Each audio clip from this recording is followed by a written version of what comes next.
All right, thank you. You want to say something? Okay, thank you so much, Priya. And I would like to call her Rubika ma'am, but सुबह सुबह इन्होंने मुझे shocker दे दिया कि मैं U turn ले लूँगी अगर मुझे मैम बोला तो. So please let me know मैं रुबिका बोलूँ कि रुबिका मैम बोलूँ. मैं यहाँ से यू टर्न ले सकती हूँ. मेरा नाम रुबिका लियाकत है, आप मुझे रुबिका बुलाइए. ठीक है. और प्रोफेसर लोग जी बोलते हैं तो अच्छा नहीं लगता है. Oh, that is so sweet of you. All right, so welcome to University of Delhi. Delhi विश्वविद्यालय में आपका बहुत स्वागत है रुबिका जी.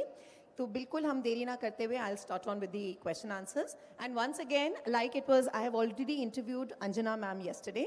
So Rubika ma'am के साथ भी it is all impromptu. So whatever is coming from the heart. We did not discuss the session plan. So that's how I wanted it to be. And thank you ma'am for agreeing to be like that. All right, Rubika, तो आपकी social life जैसे हमने देखी है कि social media पे आपकी life मतलब आप एक लाइफ पूरी सोशल मीडिया पे अपनी चलाती हैं. Beat your gymming, beat with your children, beat with your अब्बू. मतलब आपके अब्बू तो मैं कहूँगी कि आपसे ज़्यादा इस समय मशहूर हुए हैं. तो आपको क्या लगता है कि वो एक चलाना that is how you are in real life, या आपको लगता है कि नहीं पॉपुलैरिटी के लिए वो ज़रूरी है तो इसलिए सोशल मीडिया प्रेजेंस आप रखती हैं वैसी? आपकी इजाज़त लेते हुए सबसे पहले तो यहाँ पर मौजूद एक एक बच्चे को मेरा प्यार भरा नमस्कार. Good morning to all of you. मतलब सैटरडे के दिन 10:43 पर आप लोग यहाँ पर एकदम चमक दमक के साथ चेहरे पर मुस्कान लिए बैठे हुए हैं. मुझे इससे खूबसूरत चीज़ सैटरडे को दिल्ली यूनिवर्सिटी से नहीं मिल सकती थी. That is Rubika's charm. ये जेन ज़ी की ताकत है. जो लोग मुझे ये कहते हैं कि हिंदुस्तान का जेन ज़ी अलग राह पर निकल गया है, मैं उनको दिल्ली यूनिवर्सिटी के ये बच्चे दिखाना चाहूँगी कि ये हिंदुस्तान के जेन ज़ी हैं. आपको सिर्फ इन्हें बताना होता है, एक डायरेक्शन देना होता है, और फिर अगर इनका दिल और दिमाग दोनों मान जाता है तो वो इस तरीके से तादाद में आ जाते हैं. तो बहुत बहुत शुक्रिया यहाँ पर आने के लिए. अब मैं आपके सवाल पर आती हूँ. दीप्ति जी, आपने ये कहा कि सोशल मीडिया और मेरी लाइफ दोनों में कोई अंतर है क्या? मैं खुली किताब हूँ. मेरा एक ही उसूल है और ये उसूल मुझे बचपन से मेरे पापा ने, लियाकत साहब ने सिखाया था. किसी के बाप से नहीं डरना सिवाय अपने बाप के.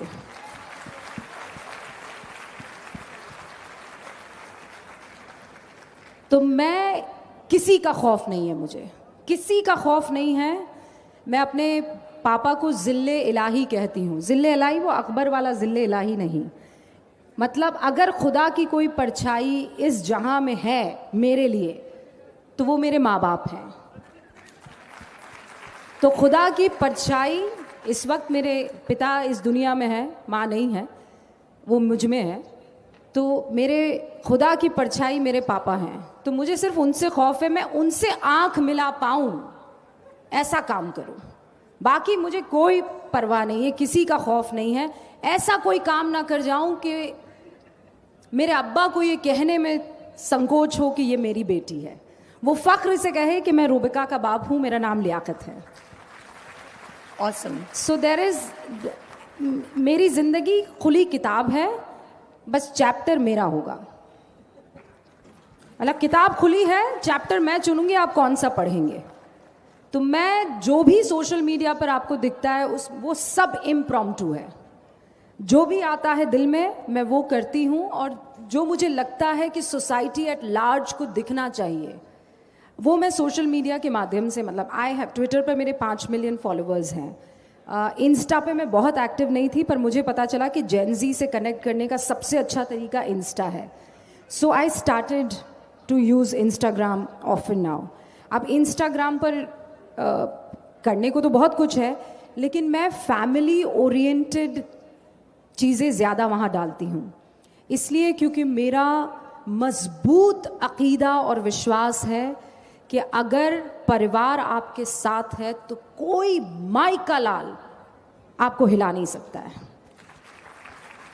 बहुत बहुत खूब बात बोली आपने. ये सब बच्चों के लिए, क्योंकि कुछ बच्चे जैसे आजकल के जेनजी को डेलूरू भी कहते हैं कि ये डिसइल्यूजन्ड हो जाते हैं, अपने माँ बाप को इतनी अहमियत नहीं देते, तो this is a very good lesson for them.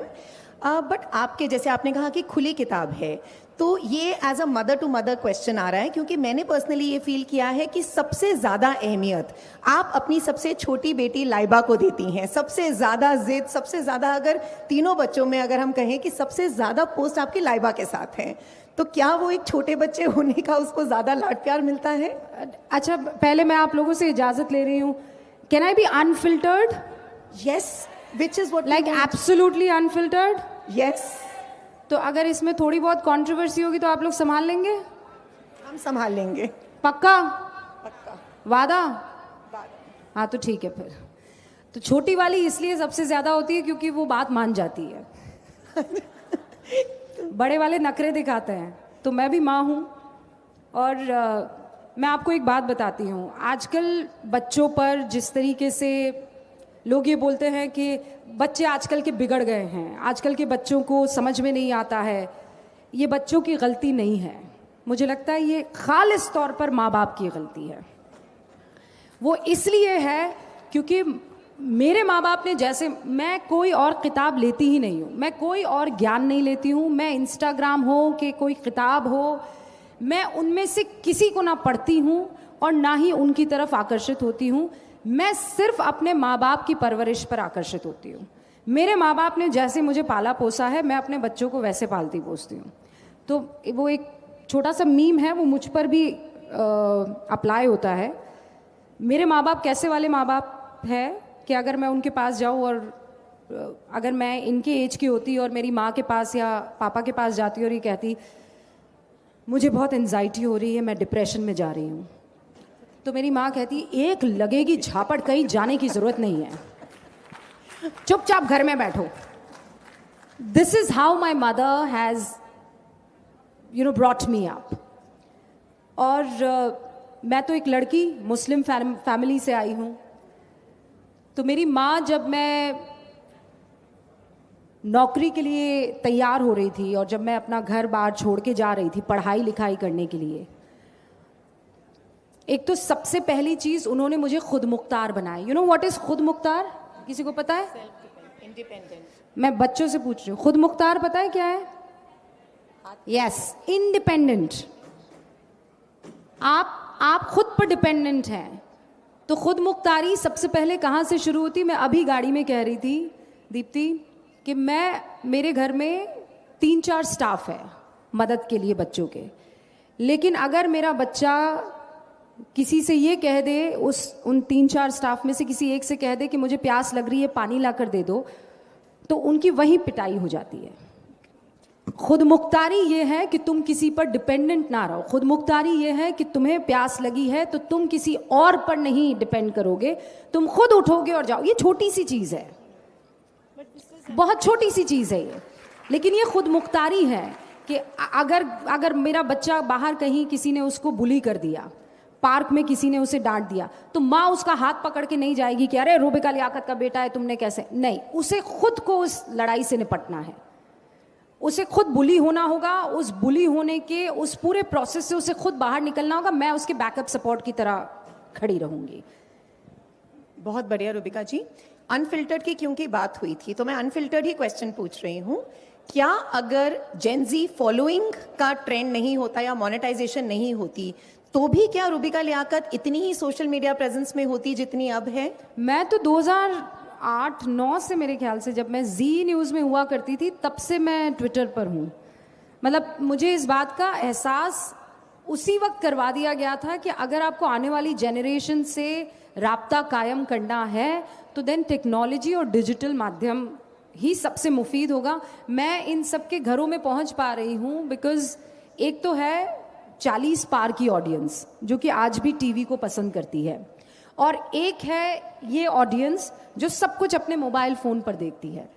तो मैं तो दोनों हाथों में लड्डू चाहती थी ना, तो मैं कैसे मिस कर सकती थी डिजिटल माध्यम को। ग्रेट। तो आपको क्या लगता है, जैसे बात करते हैं कि बच्चों के लिए एक सोशल मीडिया एक्सपोजर इतना नहीं होना चाहिए, तो क्या जैसे आपके तीनों ही बच्चे आपकी बहुत सारी रील्स में रहते हैं, तो क्या वो बच्चों के लिए इतना सोशल मीडिया एक्सपोजर ठीक है आपके हिसाब से? मैं टीवी में काम करती हूँ, लेकिन मेरे बच्चों को केवल 15 मिनट का टीवी अलाउड है. All three of them can only watch TV for about 15 minutes. अगर 16 मिनट होता है तो 15 मिनट का ब्लैंकेट, 15 दिन का ब्लैंकेट बैन लग जाता है. मेरे बच्चे आज भी कंचे खेलते हैं. कितनों ने कंचे खेले हैं? मेरे बच्चे आज भी पिस्ते के छिलकों से कंचे खेलते हैं.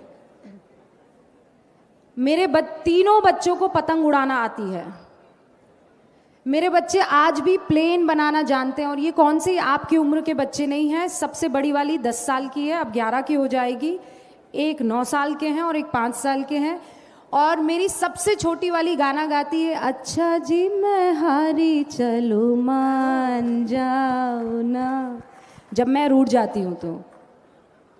और मेरा जो बेटा है ओजिल, उसको बहुत पसंद आता है दर्द दिल दर्द जिगर. तो मैं वो, और उसके बाद जो सबसे बड़ी वाली है वो ये कहती है, इसके दिल में दर्द हुआ तो ये डॉक्टर के पास क्यों नहीं गया मम्मा. तो मैं अपने बच्चों को अभी भी उस वाले एरा में रख रही हूँ और मुझे बहुत फख्र है. मतलब मैं कुछ वीडियोस, अब आप इंस्टाग्राम पर मेरे साथ जुड़िएगा तो आपको ये एहसास होगा, मैं पूरी शिद्दत के साथ कोशिश कर रही हूँ कि मेरे बच्चे इसके गुलाम ना बने. और मैं शिद्दत से इसके लिए काम कर रही हूँ. मेरे बच्चे रोज घर में तोड़फोड़ करते हैं. कहीं कोई पर्दा जल जाता है, कहीं कोई कारपेट पे धब्बा लग जाता है, कहीं कोई दीवार में छेद हो जाता है. क्यों? क्योंकि उनके हाथ में मोबाइल फ़ोन नहीं है. आजकल की माओं के साथ थोड़ी सी दिक्कत ये हो गई है कि जहाँ बच्चे को चुप कराना होता है मोबाइल फ़ोन हाथ में पकड़ा देती है. बच्चों से एंगेज नहीं करती. मेरे बच्चे इतने फिजूल के सवाल पूछते हैं.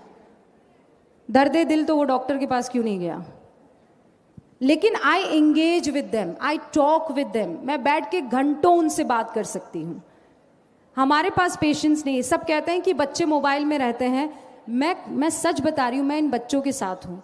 कितनी दफ़ा माँ बाप बैठकर इन बच्चों के साथ, एक दिन की बात नहीं होती है कि बेटा स्कूल में क्या हुआ, कॉलेज में क्या हुआ. It's a continuous process. You have to stay with them. आपको वो पुश करेंगे, वो आपके साथ बैठना नहीं चाहेंगे, वो आपके, but please you have to figure out a way to stay with them. I figure out a way. वो जानते हैं कि क्या है, इनके साथ क्या बात करेंगे. ये बात करेंगी पॉलिटिक्स की, ये बात करेंगी फलां की. तो मैं बन जाती हूँ उनके साथ बुद्धू. अच्छा मुझे कुछ नहीं आता, मुझे बताओ.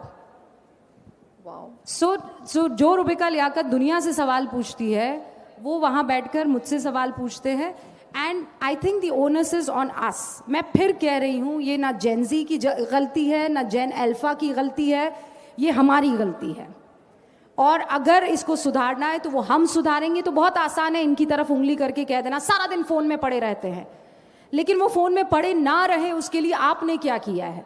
मैं कह रही हूँ 24 में से खालिस 4 घंटे मैं ऐसे बिताती हूँ कि वो मेरे साथ, मैं सुबह 5 बजे इसलिए उठती हूँ ताकि मेरे बच्चों के साथ दौड़ने जा सकूं. सो दैट वो ओनस मुझे अपने आप पर लेना होगा. बिल्कुल. And I have seen you working. आपका अपना गूंज जब खत्म होता है अपनी रिकॉर्डिंग के बाद, आप कहते हो ये मेरे बच्चों का टाइम है and you push of. That's, तो ये अभिभावकों के लिए एक बहुत अच्छी आपने सीख दी है. अच्छा, अब आपके टीवी की दुनिया पे आते हैं रुबिका जी. मुझे ये बताइए कि do you think that the debates really help talk about topic, या वो मेयरली केवल टीआरपीस के लिए होती हैं? क्या वो मतलब इतनी ज़रूरी टीआरपीस के लिए है या ओपिनियन बनाने के लिए भी उतनी ही ज़रूरी है? I think media is a two way communication. कोई मुझे अगर ये कह दे कि it's only a one way communication और Rubika Liyaquat and the likes of Rubika Liyaquat थोपते हैं टेलीविज़न पर जो कुछ भी आ रहा है व्यूअर्स को, तो मैं इसे झूठ मानती हूँ. इसलिए 2-वे कैसे है? लोग बोलते हैं रुबिका आप ये टीआरपी के लिए करती हूँ. Boss, what is TRP? TRP क्या होता है? Can anybody explain it to me? TRP is you watching me, my viewers watching मी.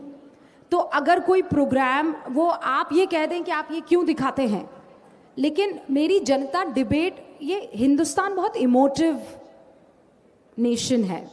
एक अंग्रेज़ मेरे पास, जब मैं पिछले अपने चैनल में थी तो लुक और फील पे कुछ डिस्कशन हो रहा था.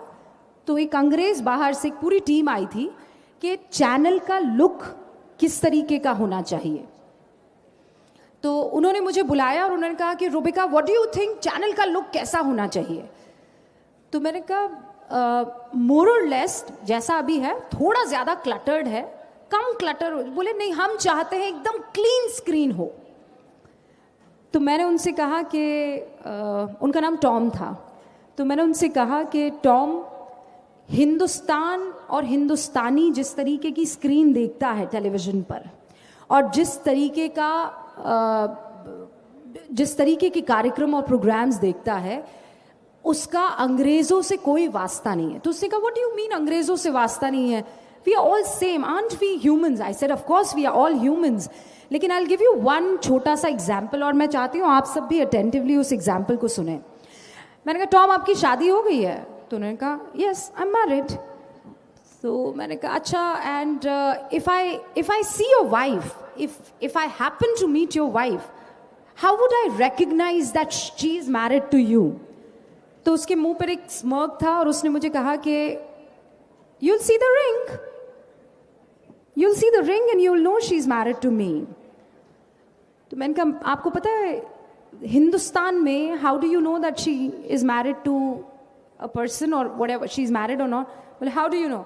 तो मैंने कहा वो लाल कलर का सिंदूर लगाती है, लाल कलर की बिंदी लगाती है, फिर काजल लगाती है, फिर लाल कलर की लिपस्टिक लगाती है, फिर एक नथ भी पहनती है, फिर एक मंगलसूत्र पहनती है, फिर लाल कलर की साड़ी पहनती है, फिर लाल कलर की चूड़ी पहनती है।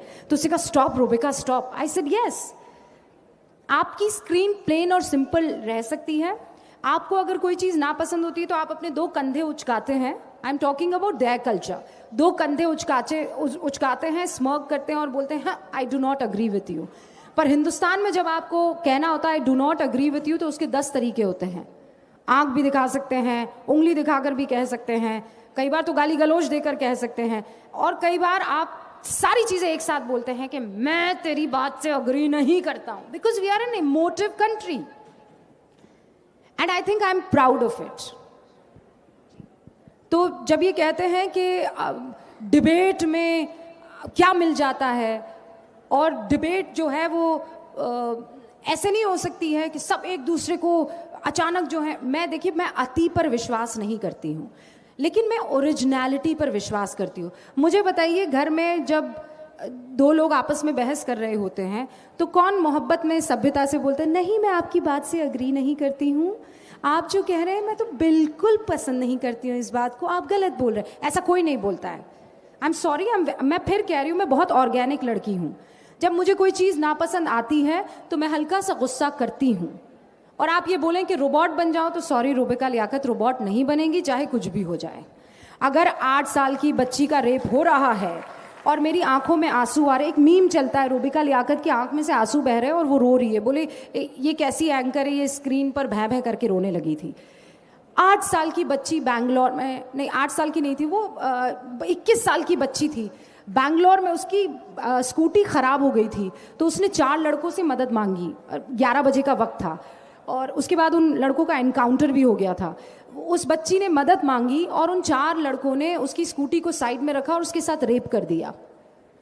मेरी 2 बेटियां हैं। मैं जब स्टूडियो में उस बात को, जब मैं बहस कर रही थी, मैं बहस करती गई और मुझे वो एक दूसरे से लड़ने लग गए, और मैं इतना, मुझे गुस्सा आने लगा था कि खुदा का वास्ता तुम लोगों को, कल को वो हमारी बच्ची हो सकती है, हम किस तरह की सोसाइटी में रह रहे हैं। And I started weeping in front of my audience कि मैं माफ़ी चाहती हूँ कि हम एक सोसाइटी के तौर पर देश की बच्चियों को वो सिस्टम, वो सपोर्ट, वो कल्चरल एम्पावरमेंट नहीं दे पा रहे हैं, जहाँ पर वो किसी से मदद मांगे तो ये ना सोचे कि ये कहीं मेरा रेप ना कर लें।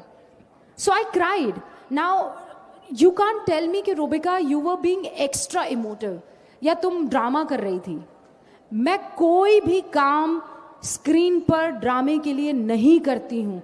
आपको मेरी बात से आपत्ति है, एतराज है, सर आंखों पर। लेकिन अगर आप चाहते हैं कि मैं एकदम सभ्य हो जाऊं जब मैं सोसाइटी में कुछ गड़बड़ हो रही है उसे दिखाने की कोशिश कर रही हूं, तो आई एम सॉरी, वो मुझसे नहीं हो पाएगा। ना कल हुआ था, ना आज होगा, ना आने वाले कल होगा। मुझे अगर मुद्दों पर गुस्सा आता है तो मैं वो गुस्सा दिखाऊंगी, माँ दुर्गा की तरह दिखाऊंगी, माँ काली और माँ चंडी की तरह मैं कुर्सी पर चढ़ जाऊंगी। मुझे कोई नहीं रोक सकता है, और मैं किसी के वैलिडेशन के लिए यहाँ पर नहीं बैठी हूँ। बहुत बहुत बढ़िया बात बोली आपने रूपिका जी। तो मैं बेसिकली ये पूछना चाह रही हूँ कि जब हम बड़े हो रहे थे तो एक डायलॉग वाला होता था न्यूज़ का एक चैन, तो अब जो ये डिबेट मोड पे है, तो ये डिबेट और डायलॉग, तो डिबेट क्या इसलिए ज़रूरी है कि वो ओपिनियन बिल्ड करेगी? ओपिनियन तो देखिए डायलॉग से भी बनती थी, या वो टीआरपी के लिए ज़रूरी है? आई डोंट थिंक, मैं फिर कह रही हूँ कि मैं सच में, आप यकीन मानिएगा, मैं आप लोगों के सामने बैठी हूँ, आप लोगों को हाव भाव से समझ में आ जाएगा। आप भी इंसानों को पढ़े हुए लोग हो। 10 मतलब ठीक है, आपने किताबें जितनी भी पढ़ी हो, पर मुझे लगता है कि किताबों से ज़्यादा आप लोगों ने कैरेक्टर पढ़े होंगे। मैं बहुत ईमानदारी से आपसे कह रही हूँ, मैं टीआरपी के लिए नहीं काम करती हूँ। I really do not work for the TRP. TRP के लिए मुझे काम करना होता तो 10 तरीके की दूसरी चीज़ें थी। आप दीप्ति मेरे साथ डिबेट में आती हैं, मेरे डिबेट शो में इन 19 सालों में किसी की इतनी हिम्मत नहीं है कि कोई बदतमीजी कर ले किसी के साथ। ये तो I can vouch for that. कोई बदतमीजी करके दिखाए, वो खत्म है सामने वाला। खत्म इस लिहाज से कि वो मेरे शो में तो नहीं आएगा। लेकिन टीआरपी क्या होती है कि जहां आप सच में मुर्गे लड़ा देते हैं, लड़ाओ लड़ाओ। मैं ये कह रही हूँ, आपको गुस्सा आया, रूपिका मैं आपकी बात से अग्री नहीं करती, ठीक है मैं सुन लूंगी। आप झूठ बोल रही है, मैं सुन लूंगी। आपने बिल्कुल निहायती गलत बात की, मैं सुन लूंगी। लेकिन जैसे ही आप बदतमीजी पर आए, गाली गलोच पर आए, this is where people think कि टीआरपी मिलने लगती है। नहीं, मुझे औरतें देखती हैं, मुझे बुजुर्ग देखते हैं, मैं उनके घर में जा रही हूँ, वो मेरे पास नहीं आ रहे हैं। तो मैं बता रही हूँ, जब लोग कहते हैं कि हम आपको देखते हैं, तो मैं अदब से सर झुकाकर उनका शुक्रिया करती हूँ। आपको पता है क्यों? क्योंकि जो टीवी खोल रहा है वो मेरे लिए उसके घर का दरवाज़ा खोल रहा है। मैं उनके घर में जा रही हूँ, उनके घर में जब जा रही हूँ तो मुझे उनकी मर्यादा का पालन करना होगा। आप मुझे कभी भी ऐसे कपड़ों में नहीं देखेंगे जो किसी बुजुर्ग के लिए थोड़ा सा अनकंफर्टेबल होंगे। इसलिए नहीं कि मैं मॉडर्न नहीं हूँ, मैं बहुत मॉडर्न लड़की हूँ, लेकिन चूंकि मैं टीवी में उनके घर पर जा रही हूँ, मुझे एक बाप देख रहा है, बाप के संग बेटी देख रही है, उनकी बीवी देख रही है, वो बुजुर्ग माँ मुझे देख रही है, तो मैं बहुत अदब से उनके घर में जाती हूँ, लेकिन रहती शेरनी की तरह हूँ, क्योंकि उनको उनकी बेटी शेरनी पसंद आती है। बहुत बहुत बढ़िया। तो बी और सेल्फ वाला आपने बहुत बढ़िया बताया। एक और दूसरा ये कि लोग ये कहते हैं कि ये लोग आपस में लड़ने लगते हैं, डिबेट करने लगते हैं। कोई बात नहीं, आप दो लोग डिसएग्री करते हैं तो थोड़ा सा चीख चिल्लाहट हो जाती है, लेकिन वो ऐसी ना हो कि आप एक दूसरे का वो वहाँ यूपी में बोलते झोटा खींचने लग जाएं, बाल खींचने लग जाए। मैं वो अलाउ नहीं करती हूँ। गुस्सा कीजिए, गुस्सा आता है, करेंगे किसी मुद्दे पर, लेकिन आप किसी के साथ बदतमीजी करेंगे और रूबिका लियाकत की गूंज में बैठकर आपको लगेगा बड़ा आराम से निकल जाएंगे। बॉस तुम निकल नहीं सकते हो, ना ये पतली गली है और ना आपके अब्बा का मोहल्ला, ये नहीं हो सकता है। बहुत बढ़िया। अच्छा, तो ये बताइए रूबिका जी कि क्या एंकर्स के बीच में राइवलरी भी होती है? मतलब हाउ डिड यू फील जब अंजना मैम को मिला प्यूटिन का शो एक्सक्लूसिव? तो वो हम भी जानते हैं, आप भी जानते हो। ये क्वेश्चन मैंने उनसे भी पूछा था कि क्यों आपको मिला, why was it brand Anjana और was it brand India TV?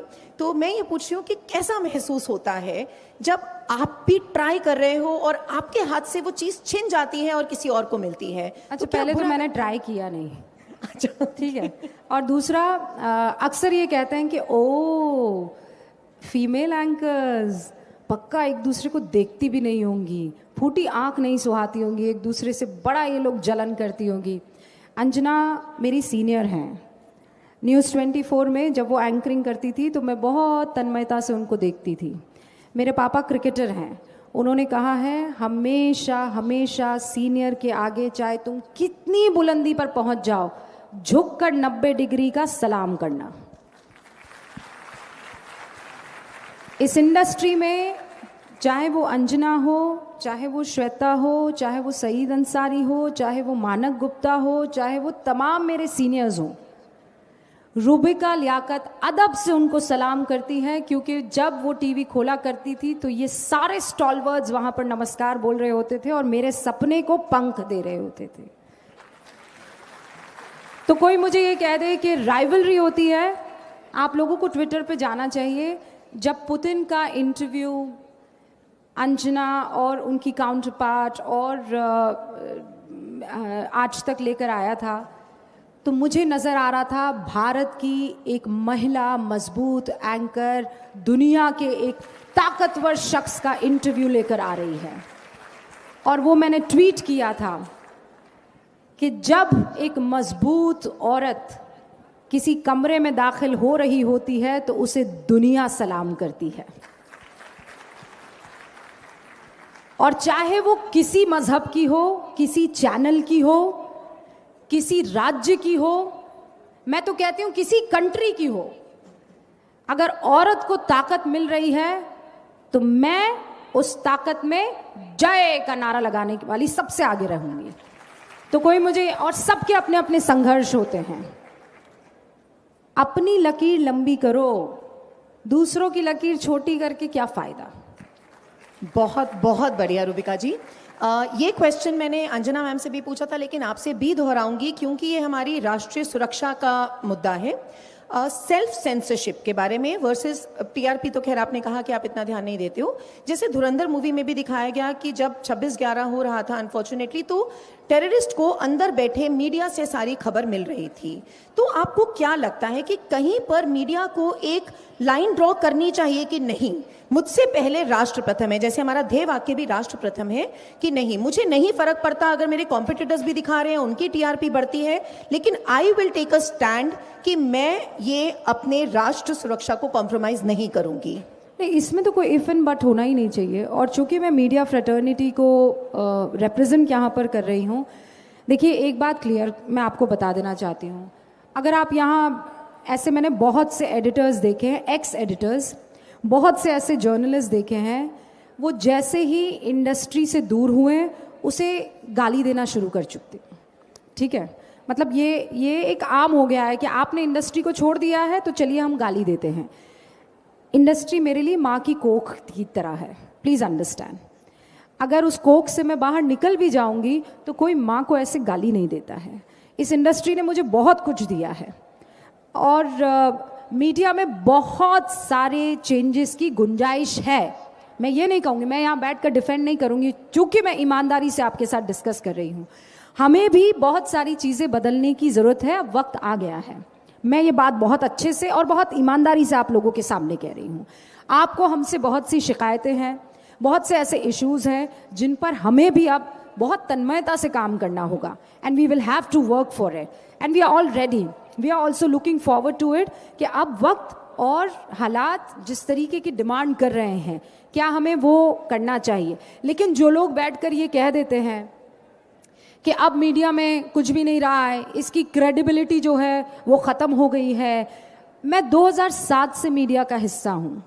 जो भी ये कहता है कि मीडिया की क्रेडिबिलिटी ख़त्म हो गई है, उसे 2007 से लेकर 2014 के चैनल्स को ज़रूर देखना चाहिए। यहाँ जो आगे वाली पंक्ति में बैठे और जो सोफे पर बैठे हुए लोग हैं वो तो शायद अच्छे से जानते होंगे, इस गाड़ी को भूत चला रहा है, ये हेडलाइंस हुआ करती थी। आपके कमरे में यूएफओ, आधे आधे घंटे का शो चलता था।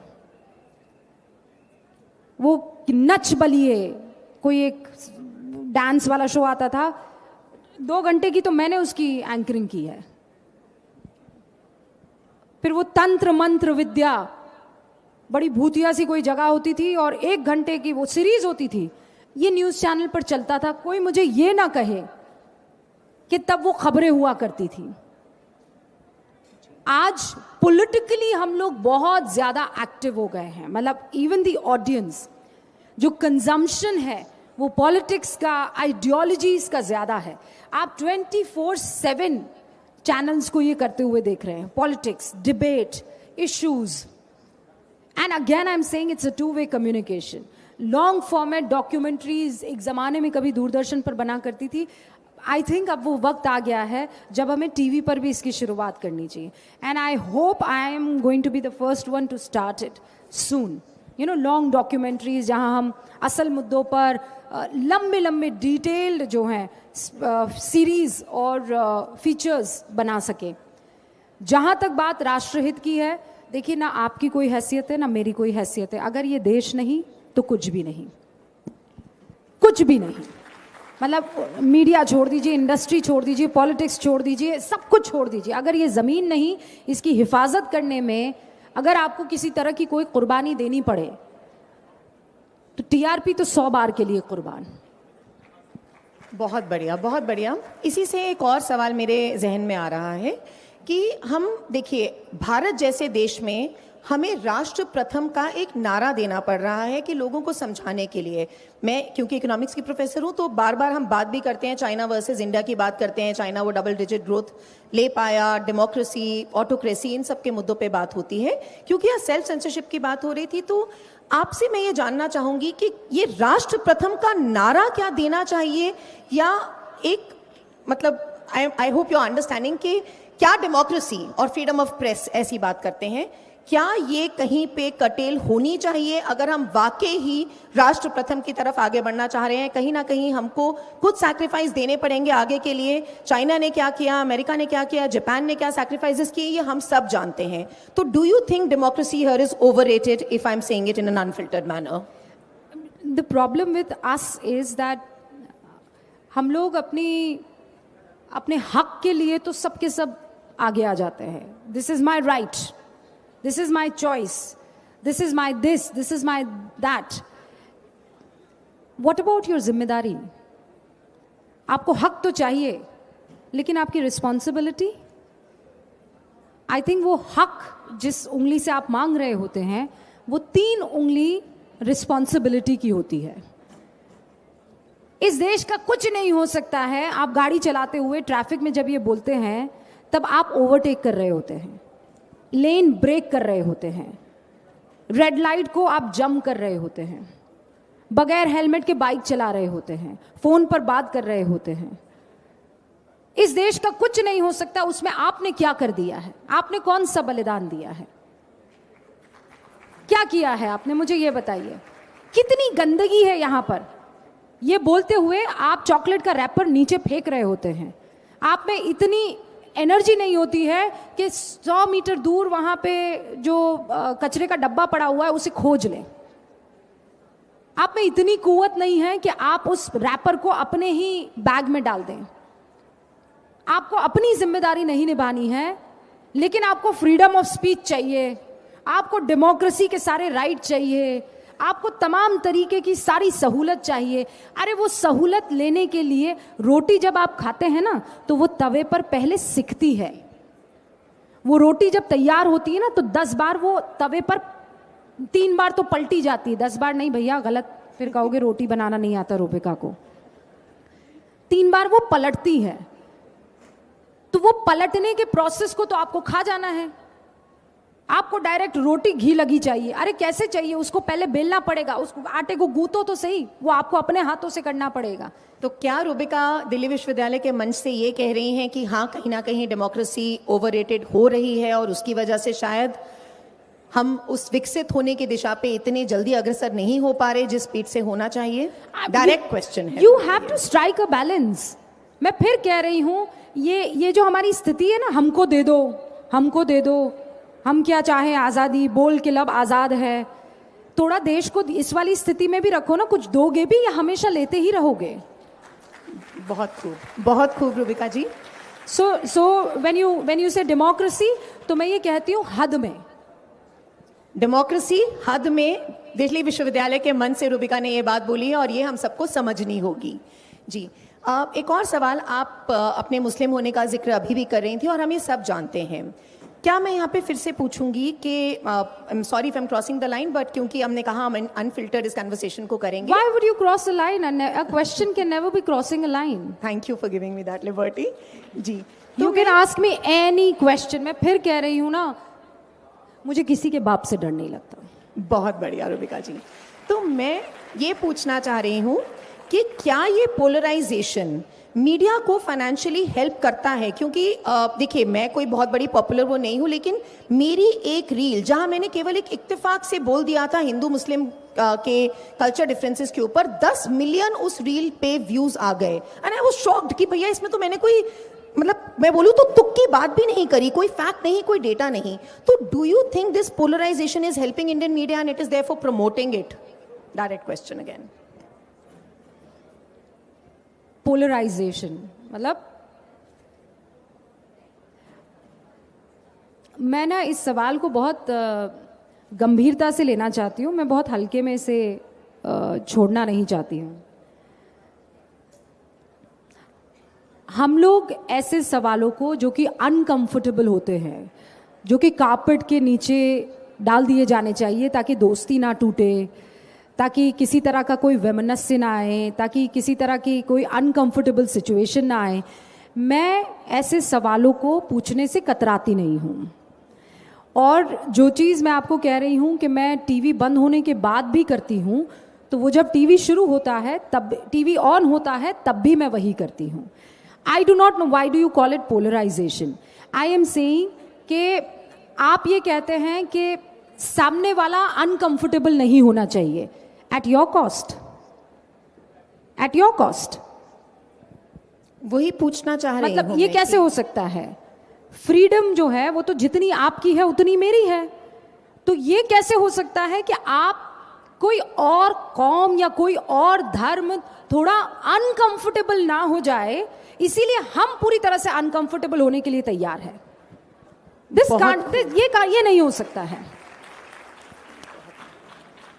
और मैं बहुत फख्र से कहती हूँ, एक बार नहीं 100 बार कहूँगी, बार बार कहूँगी, मैं मुसलमान हूँ, पक्की वाली मुसलमान हूँ। फख्र से ला इलाहा इल्लल्लाह मोहम्मद रसूलुल्लाह कहती हूँ।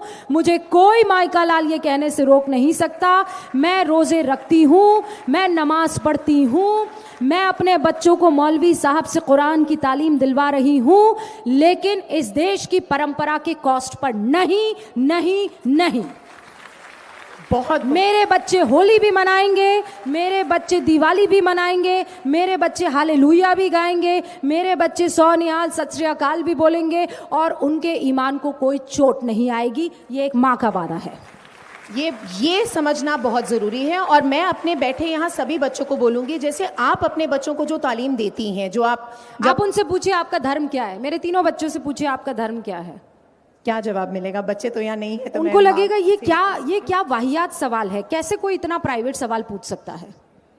बहुत बहुत बढ़िया। मतलब वो ये आप बार बार पूछिए, आप वो व्हाट इज योर रिलीजन, तो उसे लगेगा आपने कुछ बहुत बहुत अजीब चीज पूछ ली है। उसका रिलीजन इंडिया है। वाओ।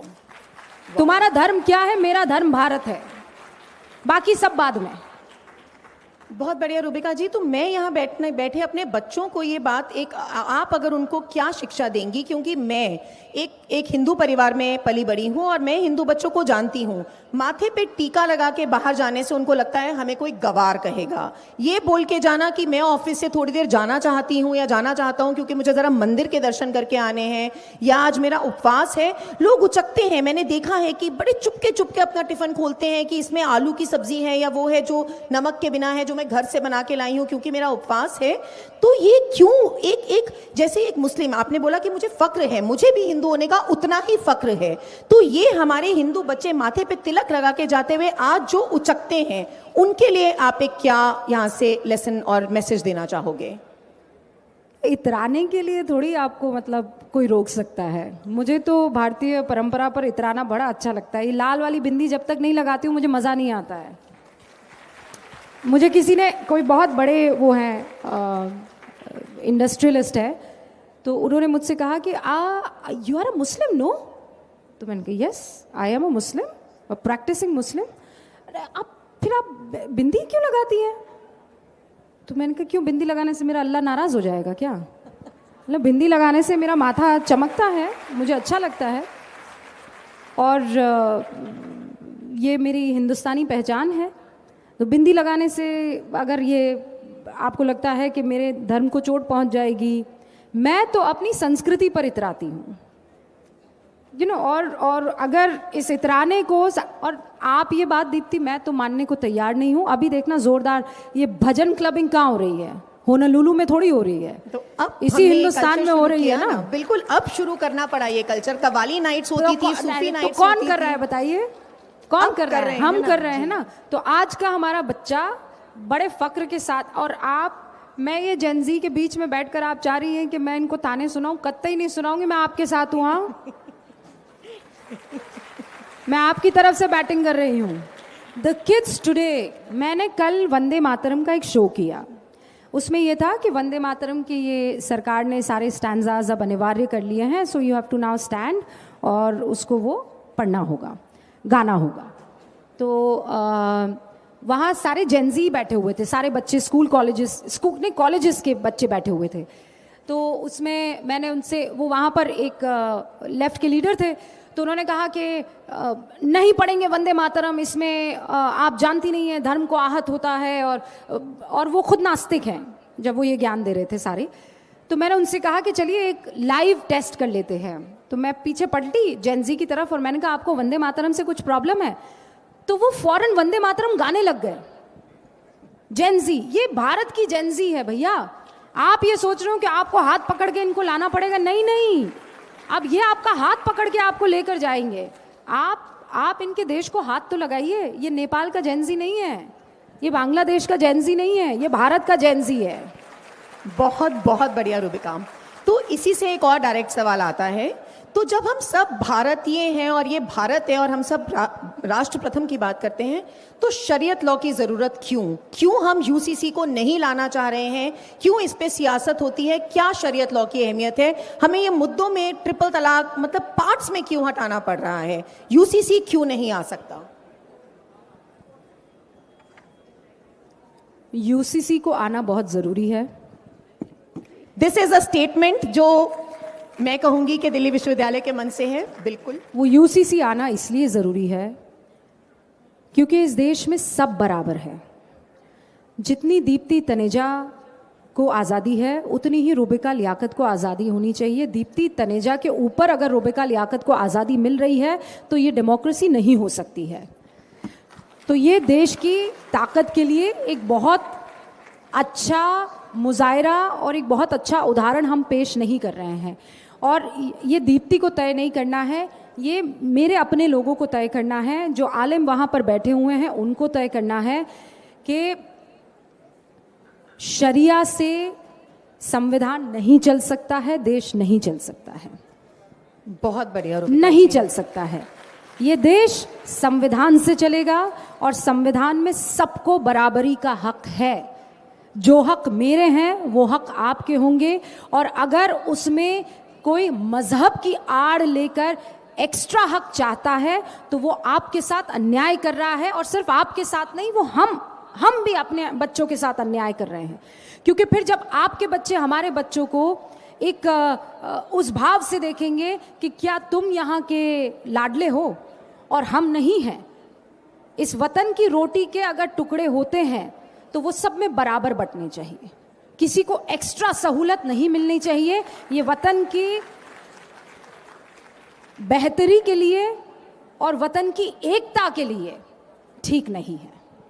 बहुत बढ़िया रूबिका। टाइम क्योंकि कम है, मैं एक आखिरी सवाल आपसे पूछूंगी, शायद एक रैपिड फायर अगर 2 मिनट मिलेंगे तो ले लूंगी। मुझे ये बताइए, आई पर्सनली बिलीव, इसमें आपका क्या टेक है कि अब this is the time of India, Bharat का समय आ चुका है, तो क्या अब हमें इस मेंटालिटी से बाहर निकलना चाहिए? पाकिस्तान में ये हो रहा है, पाकिस्तान में वो हो रहा है, मतलब do you think we overrate Pakistan? मतलब पाकिस्तान में क्या हो रहा है, वो क्या है? आप सचिन तेंदुलकर का मुकाबला, मैं किसी और का नाम नहीं लूंगी, मुझे लगता है हम अपने आप को अंडरमाइन नहीं कर रहे बार बार पाकिस्तान का कंपैरिजन करके। भाड़ में जाए ना पाकिस्तान, अनफिल्टर्ड बोल रही हूं। Do you think we should adopt this mentality कि stop coming out of comparison with Pakistan? Because it is unfiltered. जो पहला रिएक्शन आया वो दूंगी और उसके बाद सहजता वाला दूंगी। पड़ोसी कैसा भी हो, नजर पड़ती है उस पर। ये सहजता वाला था कि अनफिल्टर्ड था? अनफिल्टर्ड था। अभी ये अनफिल्टर्ड, वो कैसा भी हो, आपकी नज़र उस पर पड़ती ही पड़ती है और आप उसे एक टेढ़ी नज़र से देखते ही देखते हैं कि ये कर क्या रहा है, ये जा कहाँ रहा है, ये मिल किससे रहा है। तो उसकी हैसियत बस इतनी ही है पाकिस्तान की कि अनफॉर्चुनेटली वो बगल में है, वो पड़ोसी है। तो जब हम सीढ़ियां चढ़ रहे होते हैं तो हल्का सा नीचे झुक के देख लेते हैं कि कर क्या रहा है। बस इतना भर है और कुछ नहीं है। ब्यूटीफुल रूबिका। अब आप ये कहें कि नहीं उसकी तरफ देखे ही नहीं तो फिर आनंद नहीं आएगा ना। तो पाकिस्तान जीवन में आनंद भी तो कोई चीज होती है ना। तो पाकिस्तान की तरफ अब के बाद देखना है, लेकिन केवल आनंद लेने के लिए। सीढ़ियां चढ़ते वक्त जरूर देख लो एक बार। ठीक, अच्छा बस बहुत क्विकली रैपिड फायर के 5-7 क्वेश्चंस हैं and then we'll wind up this session. Single word और चॉइस बेस्ड क्वेश्चंस। टीआरपी और ट्रूथ? ट्रूथ। डिबेट और डायलॉग? डिबेट। ओके। डायलॉग तो अमिताभ बच्चन के लिए छोड़िए ना। एंकर पावर, हेल्दी और dangerous? Anchor power. You know how anchors have changed the narrative. So what did you say, anchor power? Is it healthy or dangerous? मेरे पास होगा तो हेल्दी है, दूसरों के पास dangerous. Arnab's aggression or Anjana's popularity? I love both of them. Oh. But I love myself more, huh? That's good. Indian media, free or pressured? Indian media, free or pressured? I think दोनों के बीच में आ जाइए आप। Okay, good. Criticism of the government, appropriate or downplayed? No, we must criticize. अभी present में appropriate or downplayed? Rapid fire है, सोचना नहीं है, इसीलिए क्वेश्चन रैपिड फायर में रखे गए हैं। I think I need to criticize government more. Okay, so downplayed maybe. Opposition unity, strong or weak? वो जो डॉट डॉट डॉट वाला है, strong or weak? रूबिका ये रैपिड फायर है, this is cheating. वो तो ऑपोजिशन बताएगा, मैं कैसे बता दूं? उनके फेविकॉल का जोड़ है, वो बताएगा। One word for विकसित Bharat? It's about to become the most powerful nation, I'm telling you. One word for the Indian Muslims today? हम बहुत प्यारे लोग हैं यार, कसम से। हिंदुस्तानी मुसलमान, आपको मैं बता रही हूँ, इस पे मुझे 4 लाइनें बोलने का मौका दीजिए। हिंदुस्तानी मुसलमान जितना लॉयल, जितना मोहब्बती, जितना दिल खोल कर मोहब्बत करने वाला आपको कहीं नहीं मिलेगा। आप सारे अरब नेशन को एक कर दीजिए, यहाँ की बाकी सारी मुस्लिम कंट्रीज़ को एक कर लीजिए, भारत का मुसलमान अगर आपने उसका दिल जीत लिया ना, कसम खुदा की अपना कलेजा निकाल कर दे देगा। आपको देख के तो ऐसा ही महसूस होता है, तो सियासतें छूट जानी चाहिए, फिर सियासतें छोड़ देनी चाहिए। मैं बस ये कह रही हूँ, उसका दिल जीत लिया ना एक बार, वो अपना घर आपको दे देगा। हिंदुस्तानी मुसलमान की ये कला है, मतलब कला नहीं है, उसके खून में, उसकी रगों में मोहब्बत उसकी रगों में बहती है। बस एक बार वो मोहब्बत जीत लो, उसके बाद तो अगर आपके पास मक्खी भी आएगी ना तो वो उसके भी 4 टुकड़े कर देगा। वाह। One word for the Indian Hindus today? अरे हिंदू से सहिष्णु कोई नहीं, कसम से। वाह, हिंदू से सहिष्णु कोई नहीं है। मुझे लोग ये कहते हैं कि ये असहिष्णु हो रहे हैं, मैं कह रही हूँ इनके हाथ में लाठी दो और इनको बोल चल आ तू 4 बार मुझे मार, 4थी बार लाठी को पकड़ के कहेगा यार तुझे दर्द हो रहा होगा, और सामने वाले को बोलेगा मैं तुझे हॉस्पिटल लेकर जाता हूँ। आई एम टेलिंग यू, अगर हिंदू असहिष्णु होता, अगर हिंदू मिलनसार नहीं होता, तो अगल बगल के सारे देशों पर कब का कब्जा कर चुका होता। कब का कब्जा कर चुका होता। इस देश का हिंदू इसीलिए इतना सहिष्णु है क्योंकि खुदा ने, वो कश्मीर के लिए बोलते हैं कि अगर कोई जन्नत है तो यही है, यही है, यही है। मैं कहती हूँ कश्मीर से कन्याकुमारी तक इस पूरी दुनिया में कहीं जन्नत है तो यही है, यही है, यही है। सारे मौसम यहाँ मिल जाएंगे, रेगिस्तान यहाँ मिल जाएगा, समंदर यहाँ मिल जाएगा, हिमालय यहाँ मिल जाएगा, खेत खलियान यहाँ मिल जाएंगे, आपको जो जानवर चाहिए मिल जाएगा, जिस तरीके का तेल चाहिए मिल जाएगा, जो सब्जी चाहिए मिल जाएगी, जो फ्रूट चाहिए मिल जाएगा, जो बोली चाहिए मिल जाएगी, जो चेहरा चाहिए वो मिल जाएगा, जो रंग चाहिए वो मिल जाएगा। जिस भारत के पास इतना कुछ है, पूरी कायनात, पूरा ब्रह्मांड जिस भारत में समाया हुआ है, वो कभी किसी पर आक्रमण कर ही नहीं सकता। और जब उसने आक्रमण किया नहीं तो समझ लो उसका दिल इतना बड़ा है, वो इतना तृप्त है कि उसने कहा ले भैया तू भी आ जा, तू भी खा ले। इसके बाद कुछ कहने को बचता नहीं है। That's Hindu for me. इसके बाद कुछ कहने को बचता नहीं है। दैट इज भारत, अनेकता में एकता। I hand it over back to you Priya because time is running short. Thank you so much for this unfiltered interview and the talk, Rupika. Thank you I so really much. enjoyed. Thank you.